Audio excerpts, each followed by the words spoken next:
हमारे एंसेस्टर्स यानी हमारे पूर्वज हमारे पे हंसते होंगे जब वे देखते होंगे कि हमारे पास इतना पैसा और रिसोर्सेस है, इसके बाद भी हम गरीब हैं और लाइफ लोन और ईएमआई पे चल रही है। जबकि उनके पास लिमिटेड पैसा और रिसोर्सेस थी, इसके बावजूद भी उनके पास सब कुछ था, जमीन, प्रॉपर्टी, गोल्ड। आखिर कैसे? 5 सीक्रेट वेल्थ रूल जो हमारे एंसेस्टर्स भी फॉलो करते थे। और लास्ट आप भी समझ जाओगे कि वेल्थ क्रिएट करने के लिए सैलरी नहीं, सोच होनी चाहिए। रूल 1, वो दिखावे के चक्कर में कभी भी खर्च नहीं करते थे। पहले लोग शादी में कपड़े उधार लेते थे लेकिन कर्ज नहीं, और आज के लोग पार्टी के लिए भी ईएमआई लेते हैं। रूल 2, पैसे आए तो पहले बचत करो फिर खर्च, और जैसे ही पैसे आते थे पहले गुल्लक भरती फिर बाजार जाते थे। और आज पहले आईफोन लेते हैं और बचत की बाद में सोचते हैं। रूल 3, जो चीज समझ में आए उसी में इन्वेस्ट किया, जैसे कि जमीन देखी, सोना पहना और वही खरीदा। और आज के लोग क्रिप्टो खरीदते हैं और बाद में पूछते हैं कि भाई ये क्या होता है। रूल 4, वे उधार लेना बेइज्जती समझते थे, अपने शान के खिलाफ समझते थे। दादी कहती थी कि कभी उधार मत लेना वरना चैन की नींद नहीं आएगी। और आज के टाइम में ईएमआई और लोन के चक्कर में चैन की नींद लेना लोग भूल ही गए हैं। रूल 5,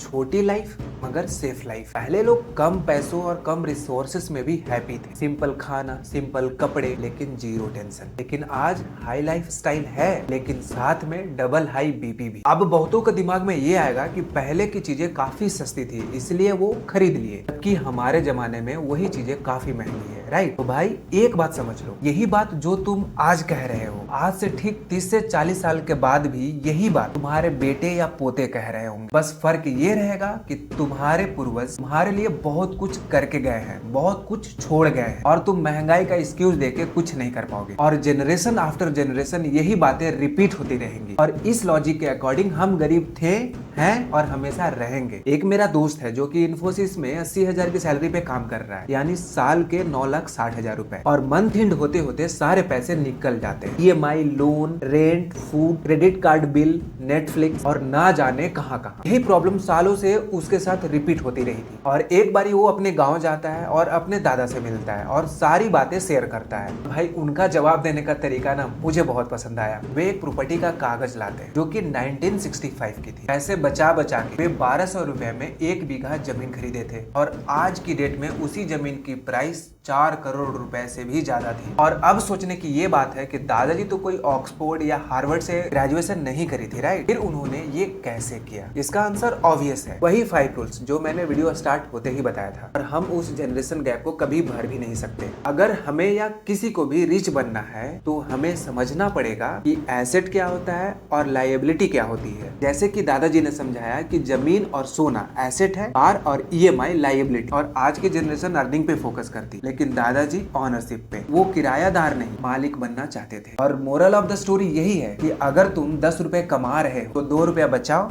2 रुपया इन्वेस्ट करो और बाकी बचे 6 रुपए में जिंदा रहो। और यही रूल दादाजी को करोड़पति बनाता है। आज हमारे पास पैसे बहुत ज्यादा है लेकिन सोच बहुत ही लिमिटेड। भाई सोच बदलो, भविष्य बदलेगा। और कमेंट करके बताओ कि अभी भी कौन कौन अपने पूर्वजों के बनाए हुए घर पे रह रहा है।